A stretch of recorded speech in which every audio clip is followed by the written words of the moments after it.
History of commerce. In 1741, in the region of Prussia, nearly 250,000 people starved to death in a matter of months. The fields had failed. The rye rotted under endless rains. The grain reserves disappeared before winter. Whole families that had survived wars, plagues, and foreign occupations did not survive that year. Corpses appeared on the roads, in the stables, inside the houses, with the door barricaded from the inside.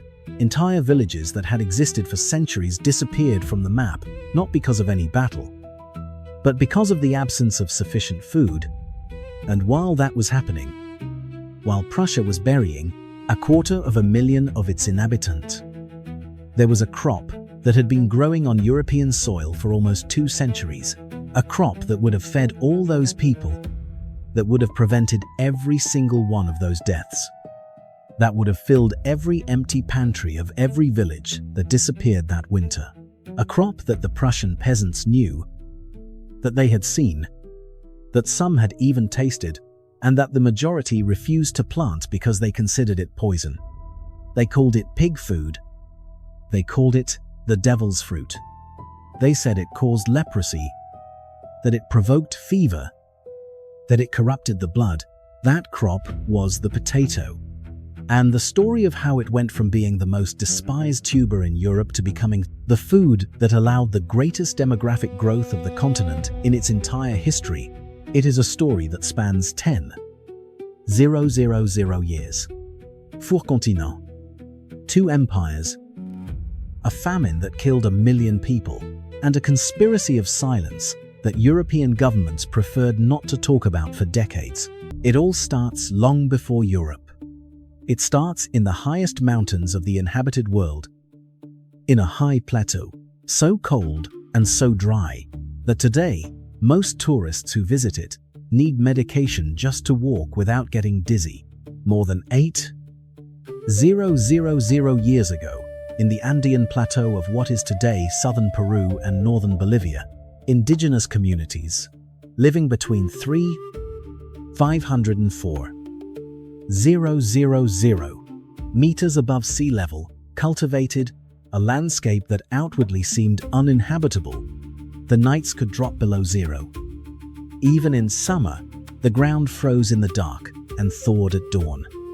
A cycle that destroys the roots of most known plants. The air had so little oxygen that any intense physical effort left newcomers breathless. And yet, people lived there. People who had found among the rocks and mud of the high plateau a bitter, small, wild tuber, unappetizing at first glance, that grew in conditions that no other crop tolerates. They pulled it from the ground, tasted it, discovered that the bitterness went away if it was processed in certain ways. And for generations and generations, they did something that no modern farmer could replicate with the same patience. They selected crossbred varieties, observed which ones resisted frosts better, which ones produced more mass in less time, which ones tolerated the poorest soils, which ones grew better with little rain. That process repeated for thousands of years by dozens of different communities along the entire Andean mountain range produced something that has no equivalent in any other crop in human history. A genetic diversity of extraordinary proportions. By the time the first Europeans arrived in the Andes, there were more than 4,000 different varieties of domesticated potato in that region. Sir. Ling. Each community cultivated its own. There were yellow, purple, white, red, black potatoes, some with skin as rough as tree bark, and others so smooth they shone. There were some the size of a tennis ball, and some the size of a fingernail. Some were cooked directly. Others needed to be processed to eliminate the natural glycoalkaloids that made them toxic raw. That diversity was not decorative. It was the security architecture of the entire Andean food system. When a late frost destroyed one variety, Others resisted. When a plague attacked a specific type of tuber, the others kept growing. Diversity was the defense. Centuries later, Europe would learn that in the worst possible way, when the Incas consolidated their empire, the Tahuantinsuyo. Throughout the 15th century, they found an agricultural base already built over millennia, upon which to build the most sophisticated logistical structure of the pre-Columbian world. The Tahuantinsuyo extended from what is today Colombia to northern Chile and Argentina. Thousands of kilometers of territory unified under a central administration that managed food production and distribution, with an efficiency that any modern state would envy. The physical instrument of that management was the Andeans, the agricultural terraces carved directly into the slopes of the Andes. They are not decoration. They are pure engineering. Each stone wall built without mortar. Fitting blocks, carved with millimeter precision, fulfilled a specific function: to capture solar heat during the day, retain it in the stone during the night, create a microclimate on each level of the terrace that allowed cultivating at altitudes where conventional agriculture is impossible. Rainwater ran through canal systems between terraces that distributed irrigation evenly without flooding any plot. Agricultural engineers who have studied those systems in the 21st century have calculated that some of them are more water efficient than modern drip irrigation systems. All that to grow potatoes, among other things, but mainly potatoes, because the potato was the caloric pillar of the Inca Empire. It was the staple food of the army, of the road and temple builders, of the officials, of the mine workers, and for that entire system to work on an imperial scale, the Incas needed to solve the most difficult logistical problem of any agricultural civilization: how to preserve food when there is no artificial refrigeration available. The solution they found is unprecedented in any other civilization in history. They called it chuño, and the process to produce it used the hostile environment of the high plateau as a tool. Potatoes were left outdoors during freezing nights. When temperatures could drop to -15 degrees Celsius, the cold crystallized the water inside the tubers and broke the cell structure from the inside. At dawn, the sun warmed the frozen potatoes and thawing began. The workers stepped on the semi-dehydrated tubers to expel the excess water with bare feet on the frozen ground, a job that in some Andean regions is still practiced today in the same way as 3,000 years ago. After several cycles of nocturnal freezing, treading, and sun exposure, the tuber was reduced to a fraction of its original size, completely dehydrated, with the consistency and appearance of a small dark-colored stone. That was chuño, and chuño could be stored for years. Some colonial records mention chuño deposits that had been stored for over a decade and were still edible. The Spaniards who arrived in Peru and inspected the colcas, the Inca imperial warehouses distributed throughout the territory, found provisions for years. They found enough chuño and other processed foods to feed the Inca army for decades without the need for a single additional harvest. It was the most sophisticated food insurance that any state had ever built, and it was that technology, that ability to produce and store a massive caloric surplus, that gave the Inca Empire the stability to last for decades. Despite the recurrent climatic difficulties of the high plateau, the conquerors who arrived in Peru in the 1530s did not come to learn. They came to extract. Francisco Pizarro and his men crossed the Andes looking for the gold and silver they had heard about, and they found it. What they were not looking for, what did not interest them, what they did not understand at all during the early years of the conquest, was the agricultural system that had made possible the empire they were destroying. Spanish soldiers saw indigenous people eat those strange tubers. They tasted them when they had nothing else available, and recorded them in their chronicles with the same indifference with which they noted other local details. Gonzalo Fernández de Oviedo, who wrote one of the first naturalist chronicles of the New World, described potatoes in 1535 as a kind of earth truffles that the Indians cooked and ate, and that have an intermediate flavor, not altogether unpleasant. That description perfectly captures the Spanish attitude towards the tuber: distant curiosity, total lack of understanding of its importance. Pedro Cieza de León, who traveled the Andes in the following decades and wrote one of the most detailed chronicles of the conquest of Peru, did understand a bit more. He described chuño with admiration. He explained the production process precisely. He noted that it lasted a long time without rotting, but even Cieza de León described it as a local curiosity, not as something that could have relevance outside the Andes. Nobody in the 16th century thought that this tuber was going to feed Europe. Nobody thought it was going to be the determining factor in the continent's population growth during the 18th century. Nobody imagined there would be wars, riots, revolution, and famines that would revolve around its presence or absence in European fields. The potato arrived in Europe sometime in the second half of the 16th century. Exact records are imprecise and have generated decades of debate among historians. What is clearly documented is that in 1570, the Hospital de las Encarnaciones in Seville bought potatoes on a regular basis. That means by that date, they were already being grown in Spain with enough regularity to appear on hospital bills. There are also records from Clusius's herbarium in Vienna, where the Flemish botanist Carolus Clusius described and drew the plant in detail in 1588, mentioning he had received it from a Spanish governor 2 years earlier. And there are local traditions in northern Spain, in Galicia and the Basque country, suggesting potato cultivation began even earlier than the earliest written records, passed by word of mouth among sailors and merchants who had been in America.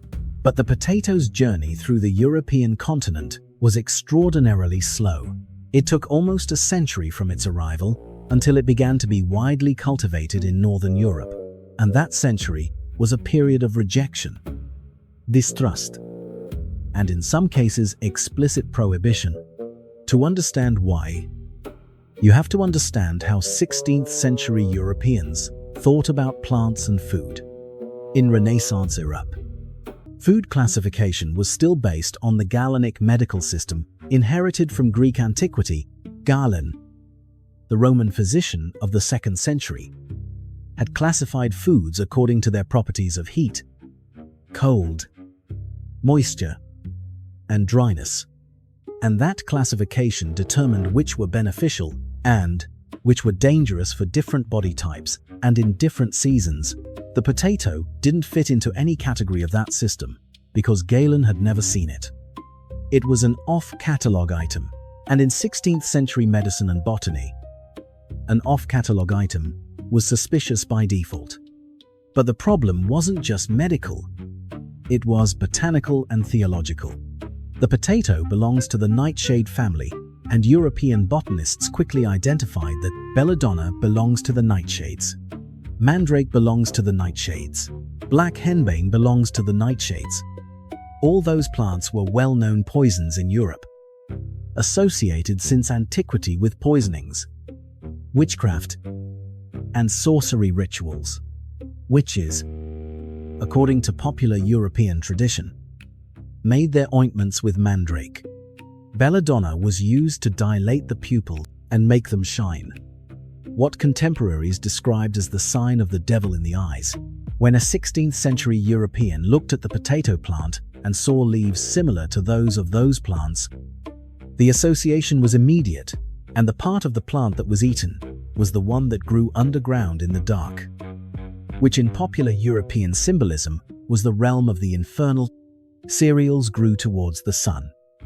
The potato grew downwards, towards the dark earth. That, for a mentality shaped by centuries of Christian symbolism, was enough to arouse suspicion. Added to that was a practical problem: the aerial part of the potato plant, its leaves and small green fruits, is indeed toxic. It contains solanine in concentrations sufficient to cause gastrointestinal problems if consumed in quantity. The first Europeans who tried the plant without knowing which part was edible, or who ate green potatoes that had been exposed to the sun and developed solanine in the skin, had unpleasant experiences, and those experiences reinforced the plant's reputation as a poison. The Parliament of Paris banned potato cultivation in France in 1748, 180 years after its arrival in Europe, with the official argument that its regular consumption caused leprosy. In Germany, several states issued similar ordinances. In Switzerland, some rural communities banned its cultivation for religious reasons. In Russia, where the potato would take even longer to establish itself, the most conservative sectors of the Orthodox Church rejected it because it did not appear in the Bible and because its popular name, Zemlianoye Yabloko, earth apple, associated it with the forbidden apple of Genesis.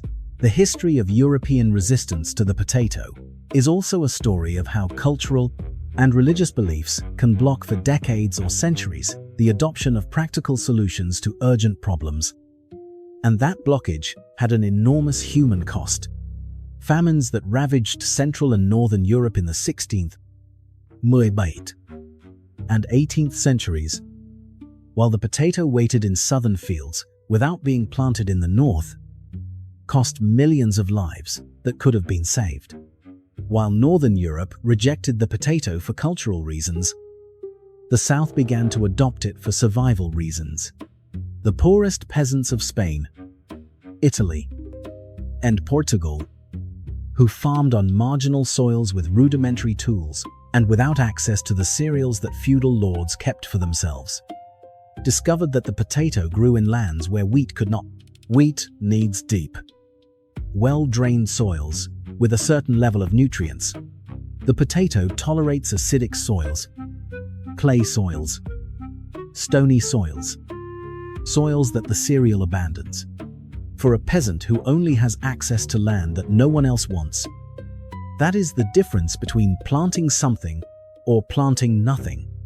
And the caloric productivity of the potato, the amount of calories it produces per cultivated hectare, is higher than that of any known European cereal.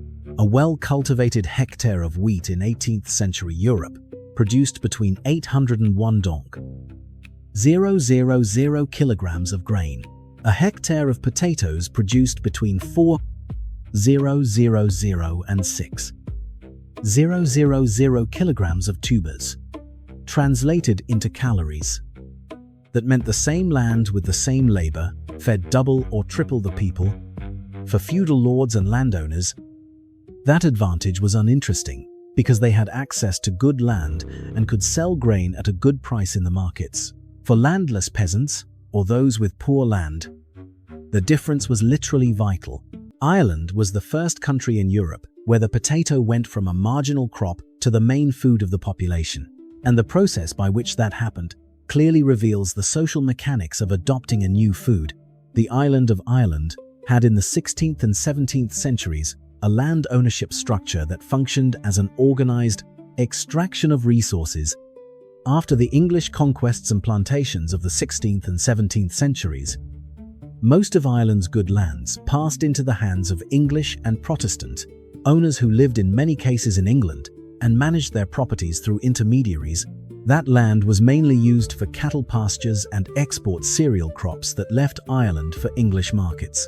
The Irish Catholic peasants, who made up the majority of the population, were left with the marginal lands, the wet hillsides, the stony valleys, the thin soils of the west and northwest. Those were precisely the soils where the potato grew better than any other crop. The coincidence between the geography of social marginalization and the geography of the potato's suitability was what drove its mass adoption in Ireland before any other European country. Irish peasants didn't choose the potato because they thought it was better than wheat.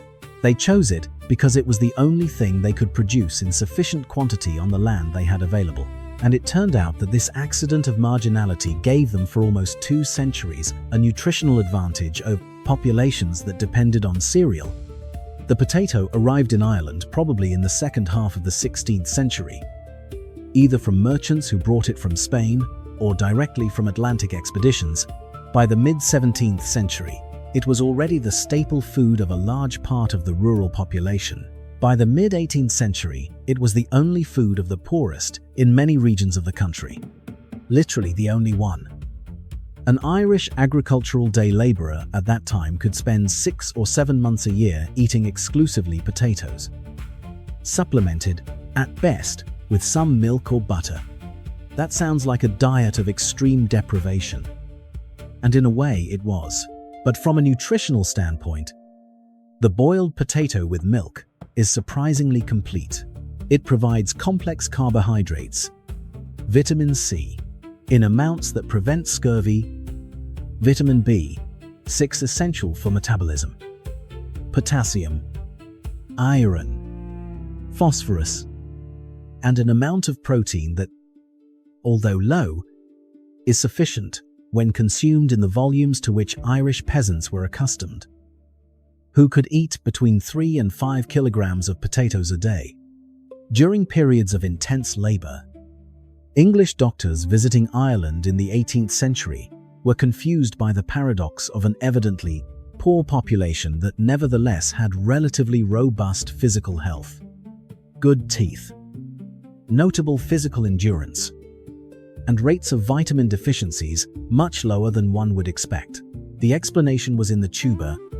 The potato was doing what no cereal could do with the same caloric efficiency, feeding very poor people on very bad land with a nutritionally viable diet.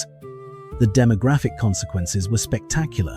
Ireland's population was around 1.5 million people at the beginning of the 18th century. By 1750, it had reached 3 million. By 1841, it exceeded 8 million. That growth, over 500% in 2 centuries, was the fastest of any European country of comparable size in that period.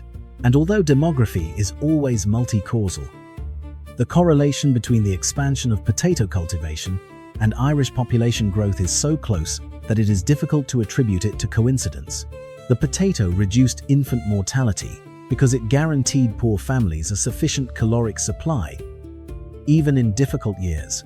It allowed young people who previously took years to accumulate enough resources to marry and have children to marry earlier, because the potato made it viable to support a family with less land and reduce the gap between good and bad years with cereal.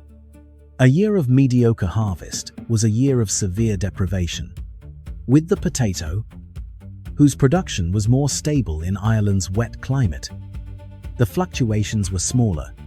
That meant children born in bad years were more likely to survive than their counterparts in the cereal-growing areas of continental Europe.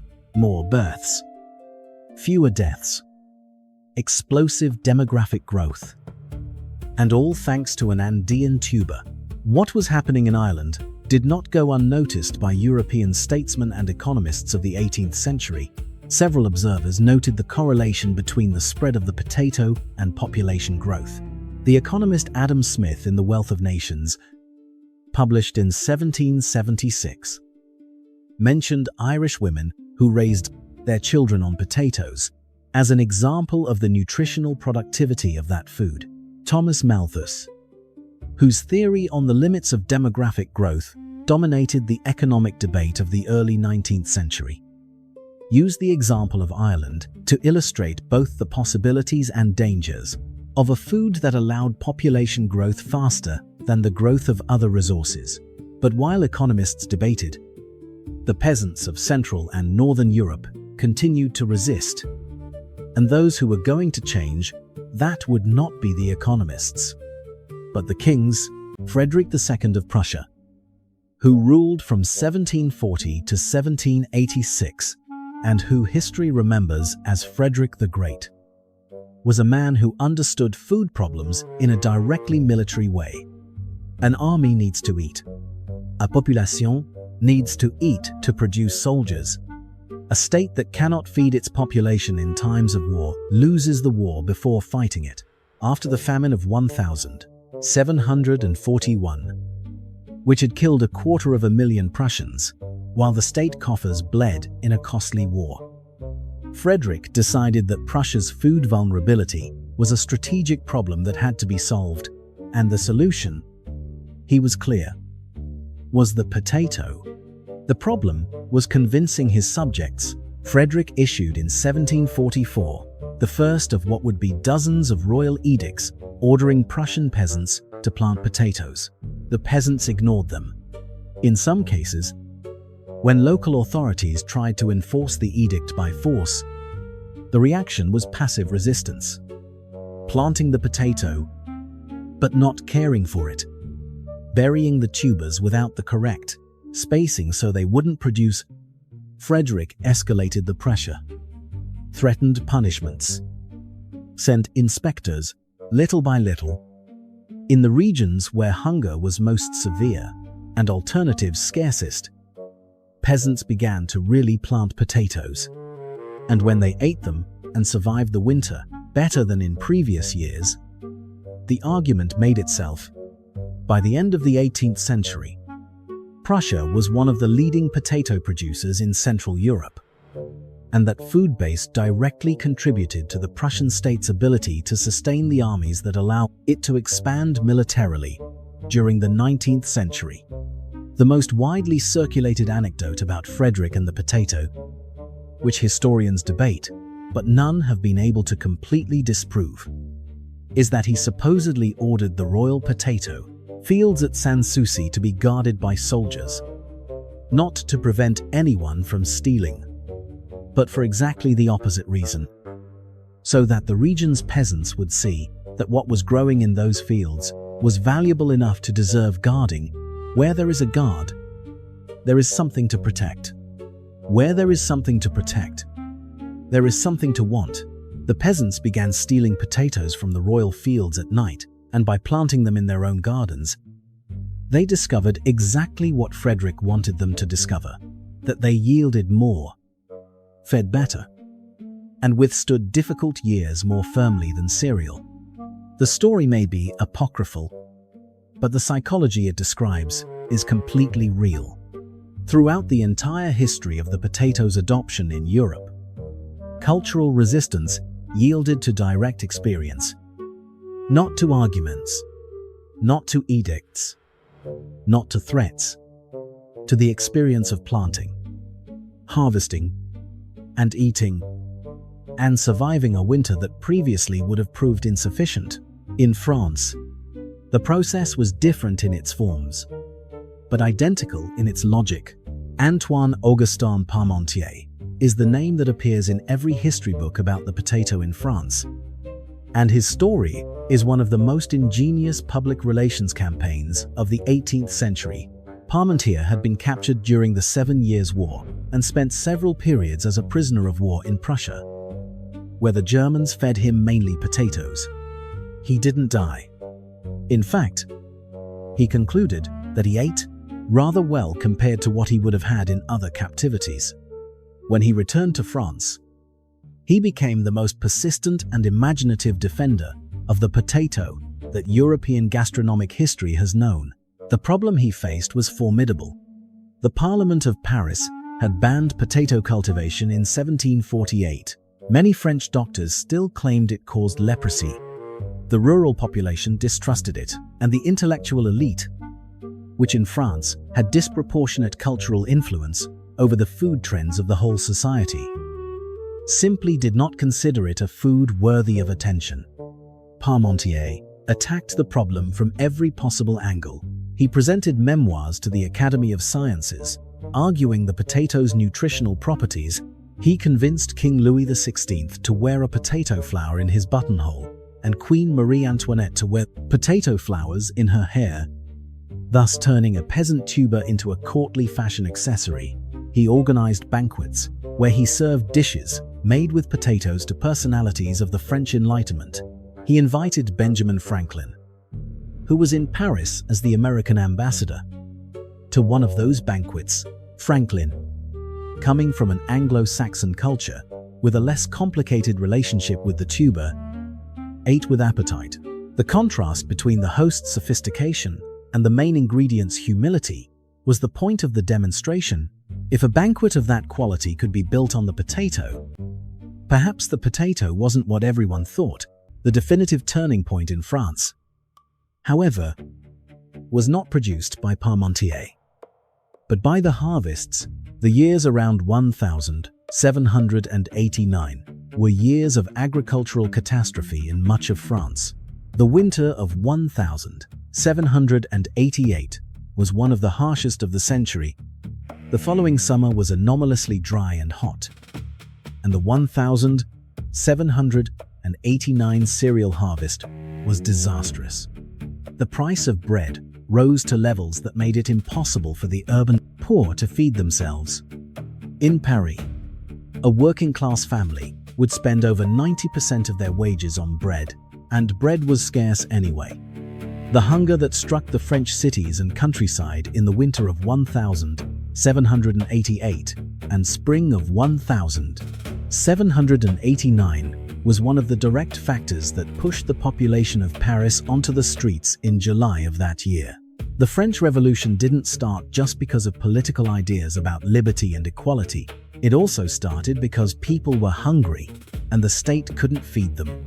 And while the cities burned, the regions of southern France, where the potato was already widely grown, passed that period with less suffering than the northern areas, which still relied exclusively on cereal. That difference did not go unnoticed. The revolutionary authorities, who took control of the French administration after 1789, actively promoted potato cultivation as part of the new republic's food security policies. Parmentier survived the revolution, worked under the Directory and the Consulate, and continued promoting the potato until his death in 1813. By then, the job was done. The potato was already part of French cuisine across all social classes, and the dishes that bear his name today, like Hatch's Parmentier, are the monument that gastronomy built to his most persistent campaign. In Germany, the adoption was more chaotic, but equally definitive. The Napoleonic Wars that devastated the German countryside between 1803 and 1815 destroyed cereal crops throughout the Rhenish region and central states. Marching armies consumed whatever grain they found. Fields were trampled. Granaries were emptied. Peasants fled. In that chaos, potato patches had an advantage that wheat fields did not. The tubers were underground. A marching army could empty a granary in hours. Raising a potato field required knowing exactly where the tubers were, and the peasants who planted them often didn't mark the fields visibly. More than one German village survived the years of the Napoleonic Wars thanks to buried potato reserves that passing soldiers failed to find. That concrete experience, that of the potato as a subsistence reserve that armies couldn't easily steal, accelerated its adoption in the regions that had suffered most. By 1830, Germany was the largest potato producer in continental Europe, and the industrialization of the second half of the 19th century was to be built partly on that caloric foundation. The case of Russia deserves a separate chapter because the history of the potato in the Tsarist Empire was extraordinarily violent. Catherine the Great, who ruled from 1762 to 1796, understood the potato's agricultural potential and ordered in 1765 that seeds be distributed throughout the imperial territory. The Russian peasants, who had a centuries-old relationship of deep mistrust towards state initiatives, ignored her. Catherine insisted.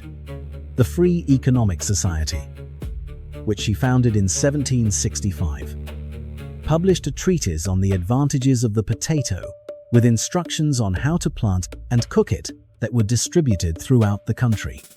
It was of little use.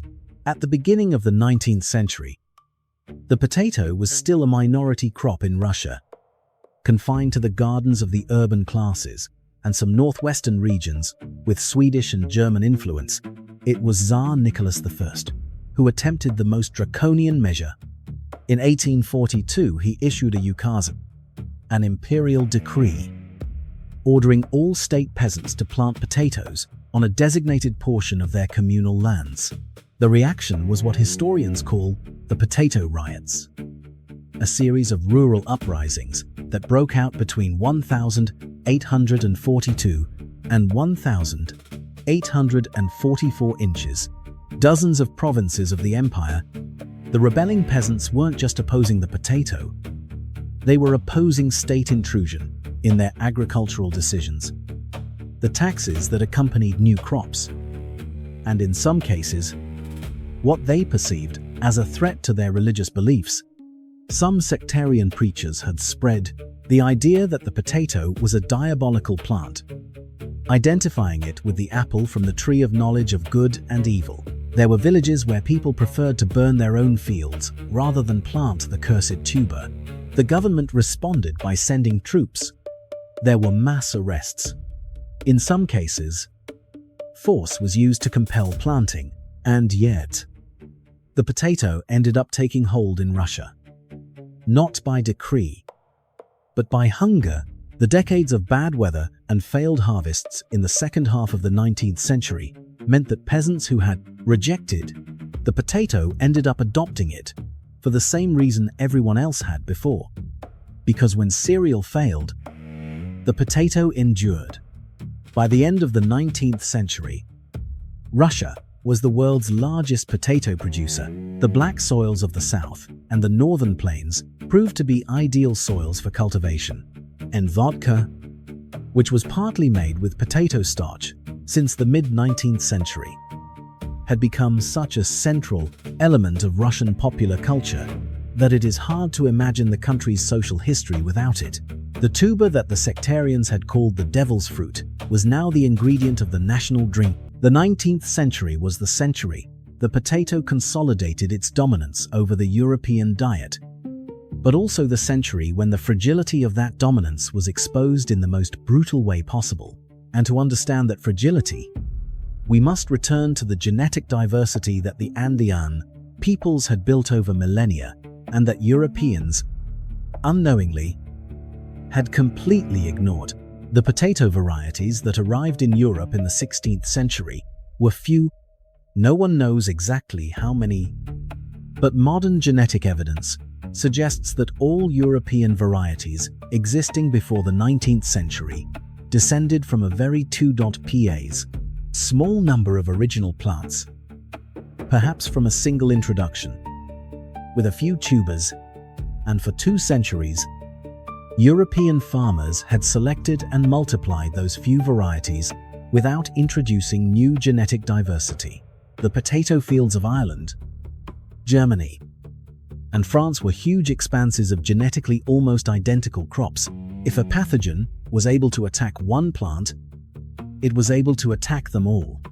In the Andes, that had never been a problem because genetic diversity guaranteed that any pathogen wiping out one variety would meet resistance in the others. In Europe, that safety net did not exist. In 1845, from somewhere in North America, where a new, more productive potato variety had been imported along with an unknown microorganism. Phytophthora infestans arrived in Europe. The scientific name literally means plant destroyer. It was what farmers of the time called late blight, and it spread through the potato fields of Western Europe with a speed that left farmers no time to react.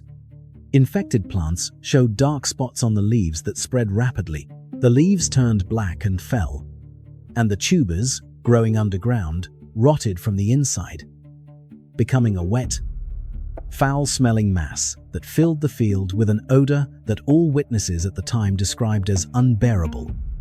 The smell of massive decomposition in fields that days before had promised a good harvest. In Ireland, the impact was immediate and catastrophic. The 1845 harvest was largely lost. The 1846 harvest was almost entirely lost. The 1847 harvest was equally devastating. 3 consecutive years of crop failure in a country where more than half the population depended almost exclusively on the potato to eat was an unprecedented catastrophe in the modern history of Western Europe. What turned that agricultural catastrophe into a human tragedy of historical proportions wasn't just the disease, but the political response. The British government, which controlled Ireland as part of the empire, was slow to recognize the scale of the disaster. And when it did, it applied laissez-faire économique, principles that in the specific circumstances of Ireland proved deadly. The official logic was that intervening in the market distorted prices and that private enterprise would solve the problem of food distribution. Meanwhile, the wheat and oats produced in Ireland continued to be exported to England under landlord contracts that no one cancelled. There are images in the customs records of the time that are difficult to process. Ships loaded with grain leaving Irish ports, while on the roads leading to those ports, people were starving. It wasn't just indifference. It was the collision between an economic theory and a human reality, and the theory won. The public works the British government organized to provide income to the starving were road construction jobs that led nowhere useful, designed not to create infrastructure, but to pay wages without distorting the food market. People worked on those sites while dying of malnutrition. Parish records from that time, available in archives across the country, make for sobering reading. Parish priests noting the dead in their communities week by week with increasingly trembling handwriting as the months went by, detailing the names of entire families that disappeared in the space of a few weeks. Between 1 million and 1.5 million people died in Ireland between 1845 and 1,850 from starvation and the diseases that accompany severe malnutrition: typhus, dysentery, scurvy, which paradoxically appeared in a population that for generations had obtained vitamin C from the potato and that now had no potatoes. Another 2 million emigrated mainly to America, but also to England, to Australia, to Canada. The Irish emigration of that decade transformed the demographic makeup of the east coast of the United States. It created Irish communities in cities like Boston, New York, and Chicago, which are still identifiable today as part of the culture of those cities, and generated a diaspora that maintained for generations a resentment toward England that directly influenced Irish politics until the 20th century and American politics during that period. The Great Irish Famine, which in Irish is called An Gorta Mór, was not just a demographic tragedy, it was an event that reconfigured the human geography of the Atlantic world. And it all started with a microorganism that attacked a genetically homogeneous plant population. Blight also affected the rest of Europe, but with less devastating consequences, because the continent's populations had access to other food sources, and because the governments of most countries responded more effectively. In Germany, in Belgium, in the Netherlands, there was severe hunger in the 1840s, and that hunger contributed to the social instability that led to the revolutions of 1848. But industrial cities had begun to diversify their workers' diets, and the international trade network being built on railways and steamships made it possible to import food from other regions when local harvests failed. Ireland didn't have that network because it wasn't an autonomous economic actor, but a colony whose economy was organized to benefit England, not to protect its own population. The scientific response to late blight was slow, but eventually produced results. European scientists in the second half of the 19th century worked for decades to understand the nature of Phytophthora infestans, which for a long time was believed to be a fungus, but turned out to be an oomycete, an organism that superficially resembles fungi but is related to algae in evolutionary terms. Once its nature was identified, treatments began to be developed. In 1882, the botanist Pierre-Marie Alexis Millardet discovered by accident that a mixture of lime and copper sulfate that Bordeaux viticulturists used to protect their vines was also effective against blight. He called it Bordeaux mixture, and for decades, it was the only available treatment. It worked, but it was expensive. It had to be applied repeatedly and did not protect already infected plants. The long-term solution had to be genetic.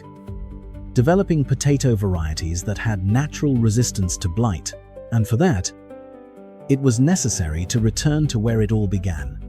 European and American botanists, who in the late 19th and early 20th centuries began to systematically explore the diversity of wild potatoes in the Andes, found what was to be expected: that many of the wild varieties growing in the Peruvian and Bolivian mountains had natural resistance to Phytophthora infestans.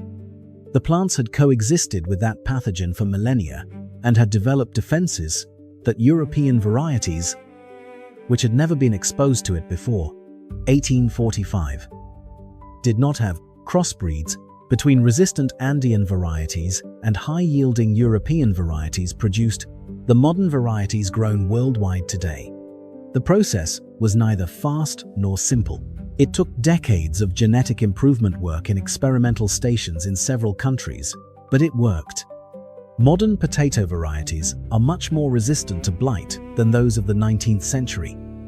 Although the pathogen continues to mutate, and new strains continue to appear that overcome the developed resistance, it is an evolutionary arms race that hasn't ended and probably never will.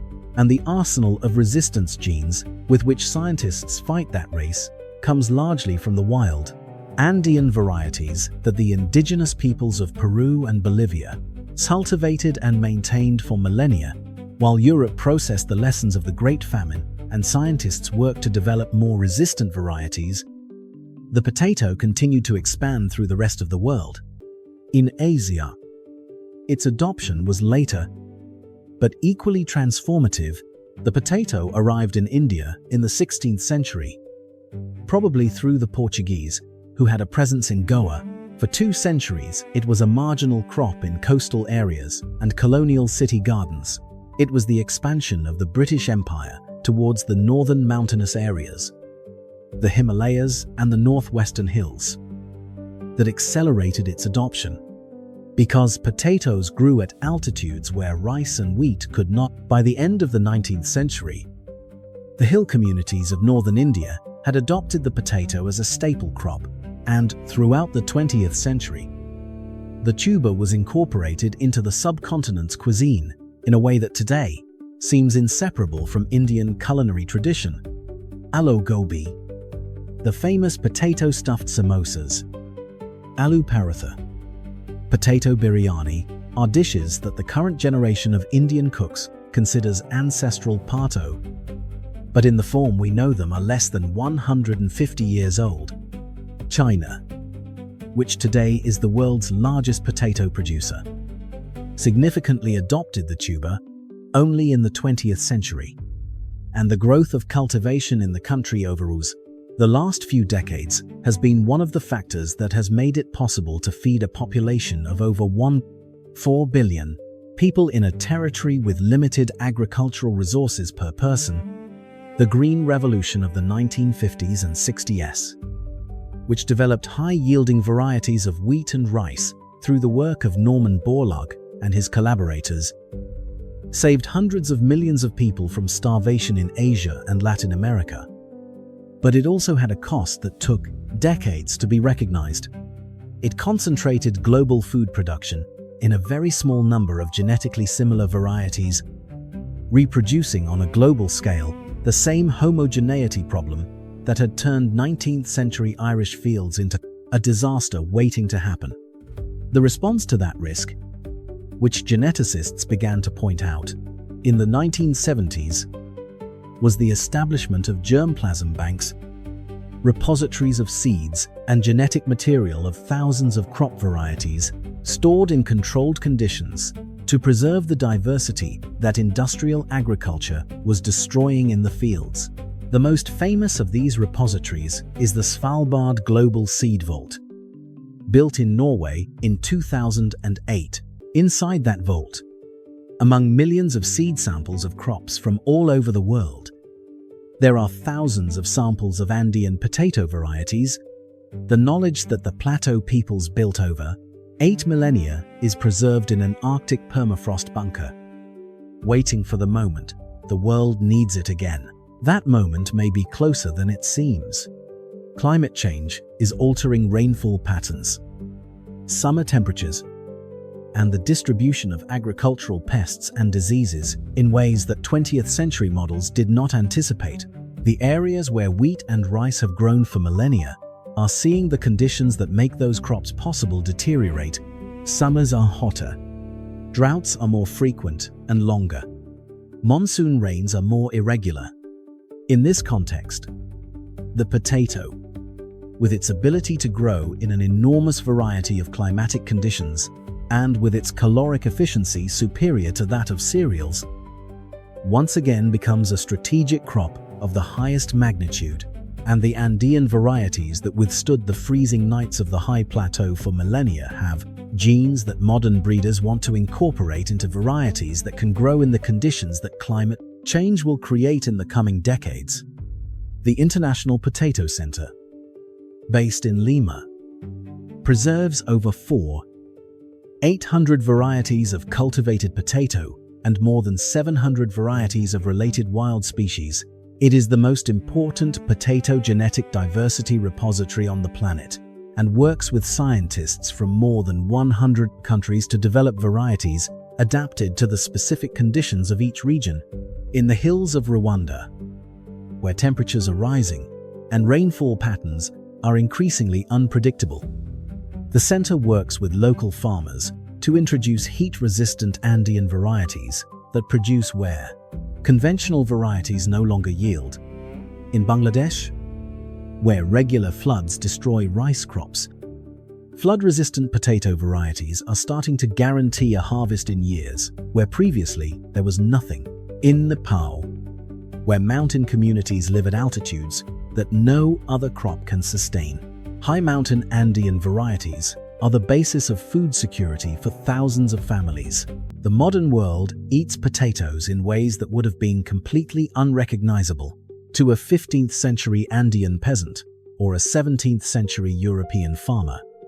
The oil-fried potato, which Belgians and Americans claim as their own invention in a culinary dispute that has remained unresolved for decades, became in the 20th century one of the most consumed foods on the planet. The industrial French fry industry, which supplies fast food chains worldwide, is one of the sectors of the food industry with the largest production scale. Potato chips, sold in dozens of flavors and textures in stores around the world, generate global sales of tens of billions of euros a year. Janzet, which grew up with limited edition chips, with potato chips flavored with everything from brie cheese to kimchi, with nachos and ultra-processed snacks based on potato starch, is the most diverse potato consumer in terms of formats that has existed in history. Although most of them have probably never thought about where the main ingredient of what they are eating comes from, the potato traveled 10,000 years of history before reaching the shelves of any contemporary supermarket. It started in the cold of the Andes as a wild tuber that a starving community decided to domesticate with a patience the modern world is unable to imagine. It crossed the Atlantic on a Spanish ship without anyone fully understanding what it was carrying. It survived 2 centuries of contempt and prohibition in Europe. While millions of people died in famines it could have prevented, it fed the demographic explosion that made the Industrial Revolution and the modern world possible. It collapsed under a disease and dragged 1 million people in Ireland down with it. It reconfigured the demography of the Atlantic world and changed American politics for generations, and then resurged. It became the 4th most important crop on the planet, It fueled the industrial expansion of the 20th century. And now, as climate change threatens the food systems built on wheat and rice, it is once again the strategic reserve in which humanity places part of its hope of surviving the 21st century. There is something that I find hard to let pass at the end of this story.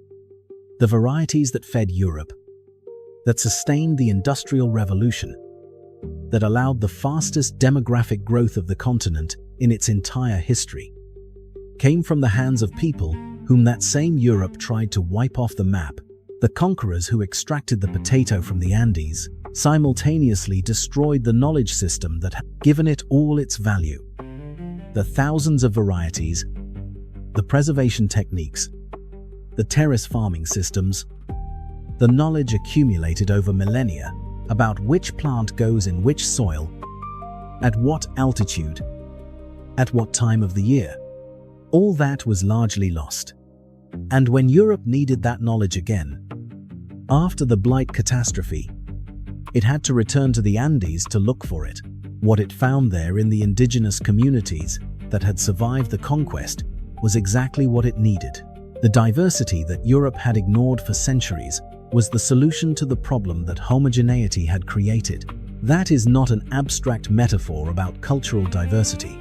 It is the concrete, documented history of how the knowledge that a power system decided not to value turned out to be indispensable for the survival of that same system.